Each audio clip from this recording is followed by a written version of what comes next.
Hello, my name is Amber from Madison Rose Quilting Co. and today I'm going to give you a little tutorial on cutting and assembling the Hexagon Flower Bouquet quilt pattern. This same technique is also used for my whimsical snowflake quilt pattern, so if you have questions about that, this will give you the same technique that is used. So in the Hexagon Flower Bouquet pattern, I have two options for cutting instructions. Number one is a cutting instructions if you are using a jelly roll or with the fabric, so 2.5 inches by width of fabric. I also give you cutting instructions for if you're using a fat quarter. So the top up here shows you that you can get 14 half hexagon pieces from that much, and then you have some left over, which you would use for your outside pieces that you do not need a full flower for. And that would be the pieces that are along the edge here. These flowers are not full flowers, and so you can use your extras for there. Your 14 pieces that are used include a center, so you would have the petals of the flower and the center that then you would mix and match in other parts of the quilt. Now, if you are going to do a fat quarter, use fat quarters, I recommend cutting them in strips. This is just to show you how many you can fit per fat quarter, but if you cut them in strips, then it will be much easier to cut them, and I'll show you with the jelly roll that I'm using. So I would cut the strips at 2.5 inches by 22 lengthwise, and then you would be able to get 6 strips out of a fat quarter. So I hope that helps. And so on here is a fat quarter. This is your lengthwise. So I would cut the 2.5 inch strips and then use the template for the half hexagons.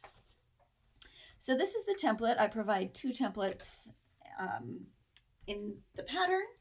They are the same.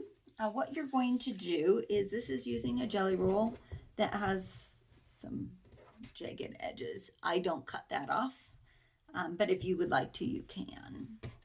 So what I do is I go ahead and I place the template on the jelly roll.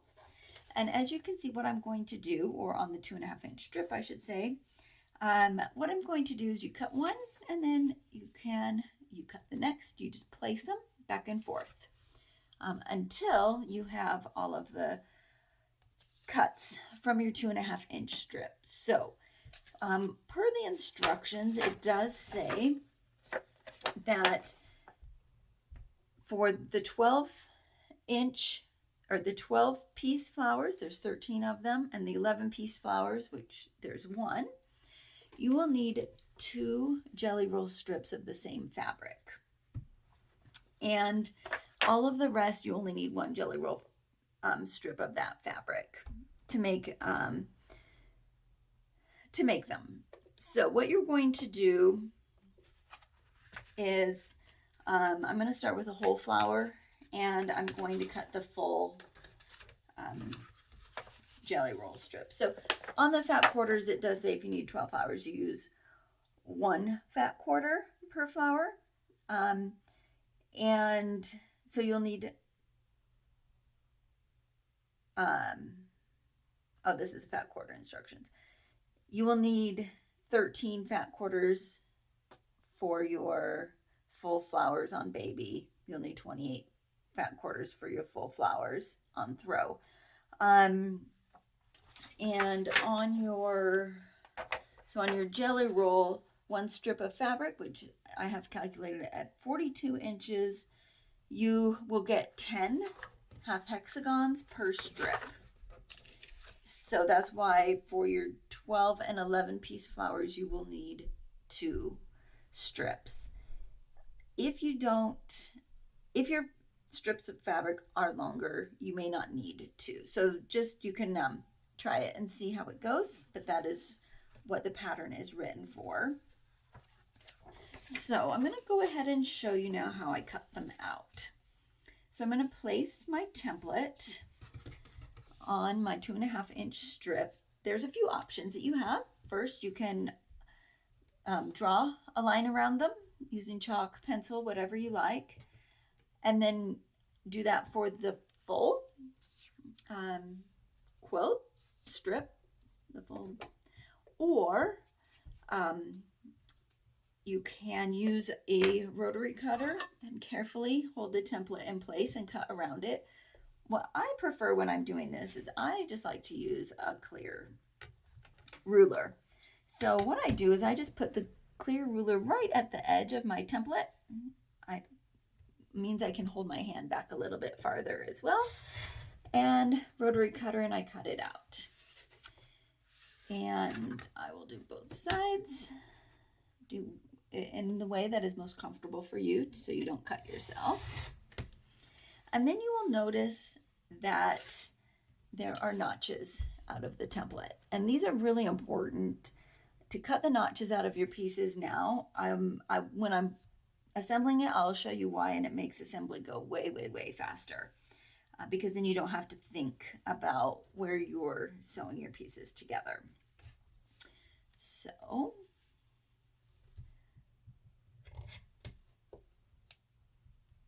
now my notches are cut out. So now my pieces, because I have two 2.5-inch strips together, I have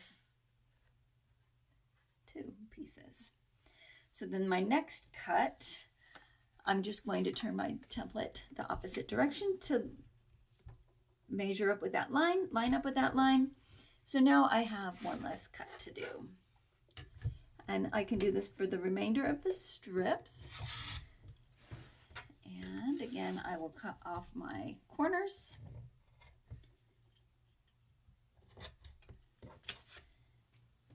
And then when you get to the end, this one here actually works, which is fantastic. When you get to the end, sometimes you go off the end, then you can no more fit. So we'll just go ahead and cut the last one here.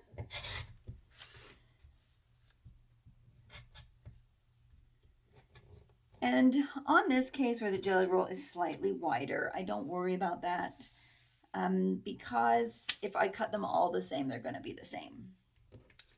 So there is my half hexagons. So now what I need to do is assembly on my half hexagons. And I will start in the bottom left corner of my quilt. When I'm laying them out, I have laying out instructions in here. And for example, I have you lay out the full flowers first, just because I find it's easiest for me visually if I can see my full flowers, and then I can fill in the edges with the ones that I have that are not the full amount. So for me, visually, that works best. The other option is you can go ahead and start with your full picture here. Start in the bottom left corner or the top left corner and work your way in strips, laying out your flowers. And just mark them off as you go if that's the easiest, and just lay out all of the strips. So whatever is easiest for you, whether it's doing it in strips or starting with flowers, works. So I'm going to lay out my first row from the bottom up, and I have a quilt here that is done. So I'm going to be showing you, this is baby size, from, we're going to just lay out from the bottom, and that is not the bottom left corner.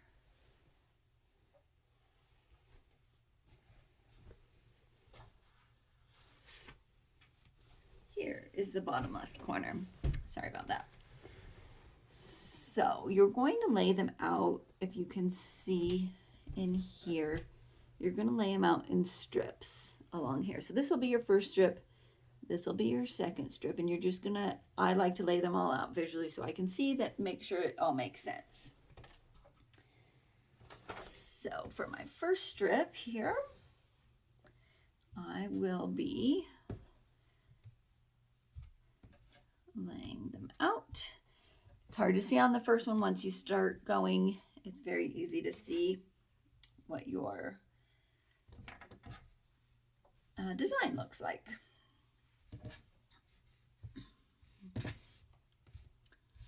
So next, what I'm going to do after I have the strips is I'm going to take one whole strip and I'm going to sew them together.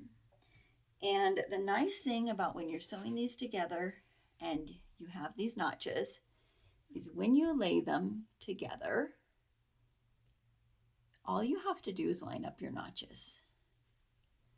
You don't have to worry about, going over a 1/4 inch, whatever extra it is. You just lay it out and you sew a 1/4 inch in. And I use my 1/4 inch foot to keep them all consistent on my machine.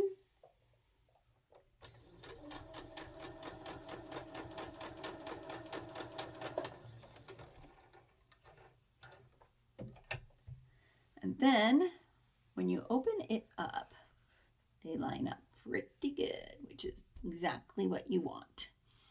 So then you can sew your whole strip together if you like. I like doing 2 at a time.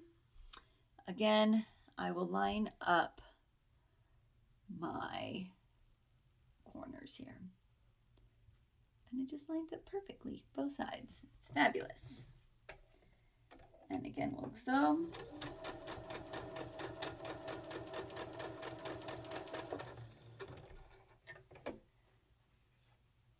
And turns out fantastic. They're lined up. You will do that for the whole length, and then I go back and do all my 2s together, 4s together. I just find it easiest that way, but you can, whatever's the easiest for you to keep track of is fine. So then when I iron them all open, and so there's my first part of my first row all put together. So then when I iron them open, I prefer that because it lays flat and you have a lot of seams going and coming. So next I'm going to show you, now you have your 2 or all of your rows sewn together. So now you're going to sew your rows together. The nice thing is because you have cut out those notches, if you do use a 1/4 inch foot, everything should be quite consistent. You put the 2 together. Go ahead and pin it if you'd like. On the longer strips, I do. I also like to have a little wiggle room here. You can stretch it a little bit if you need as you're going. So I go from seam to seam and I hold it in place on my seam so that I make sure. Again, I use my 1/4 inch foot and I just go straight down.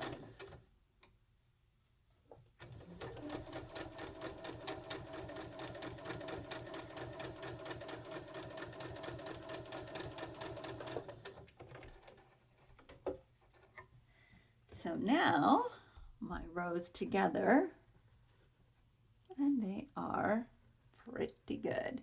So if you pin them, your odds of keeping these together are greater.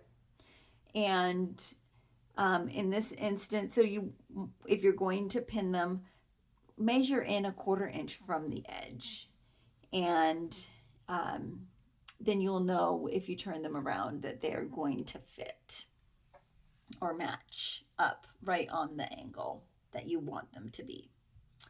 So that is the assembly. You go to the end. So then at the very end, you will see that you have some edges. Because we have a border around it, we don't have any of these jagged edges. We go ahead and cut them off. At the top and the bottom, your sides will be fine because they are already straight. So when you cut off,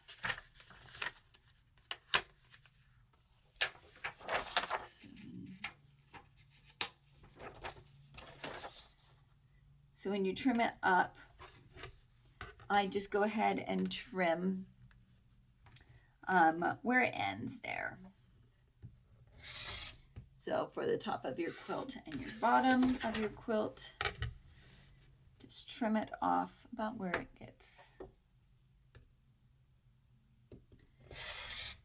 And then you're done with that. So now once you have your full quilt assembled, you can decide how you want to quilt it. And yeah, so adding the borders is pretty straightforward. If you have any questions, feel free to reach out. I hope this is helpful in being able to complete this pattern. Thank you. Talk to you later. Bye.